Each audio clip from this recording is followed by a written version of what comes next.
राधे राधे महाराज जी।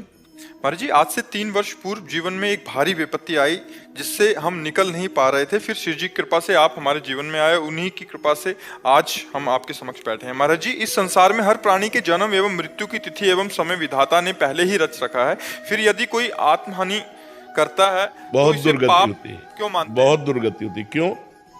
क्योंकि आपका शरीर प्रयोग करने का अधिकार है, शरीर को नष्ट करने का अधिकार नहीं, ना भारतीय कानून में ना भागवतिक कानून में। आपको शरीर मिला है, ये सरकारी गाड़ी है, तुम्हारी नहीं है। इससे परमार्थ की यात्रा करके भगवत प्राप्ति कर लो या बुरे आचरण करके नरक प्राप्त कर लो, इसके लिए तुम स्वतंत्र हो, लेकिन इसको नष्ट नहीं कर सकते। अगर इसे नष्ट करने की चेष्टा की तो भारतीय कानून भी तुम्हें बंदी बना लेगा और सरकारी जो भागवतिक कानून है वो तो तुम्हारी दुर्गति हो ही जाएगी। आत्महनन गति जाए, आत्म में बहुत बड़ा पाप है, ऐसे नहीं करना चाहिए। ये शरीर मिला है, दुख सुख भोग करके भगवान की प्राप्ति करो, नाम जप करो, जो प्रारब्धानुसार शुभ अशुभ कर्मों का फल आवे उसे भगवान का कृपा प्रसाद मान के भोग लो और जीवन को भगवान की इच्छा से पूर्ण करो।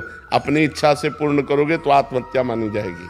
महाराज जी, ये पूछना चाहती हूँ कि यदि कोई आत्महानि करता है तो ये भी तो विधाता ने ही रचा। नहीं नहीं, ये विधाता ने नहीं रचा, ये मन ने रचा है, ये मन ने रचा है। जो पाप कर्म किए जाते हैं वो निगेटिव चिंतन पैदा करते हैं, नकारात्मक सोच पैदा करते हैं, वही डिप्रेशन में ले जाते हैं और वही सुसाइड का प्रेरणा करता है।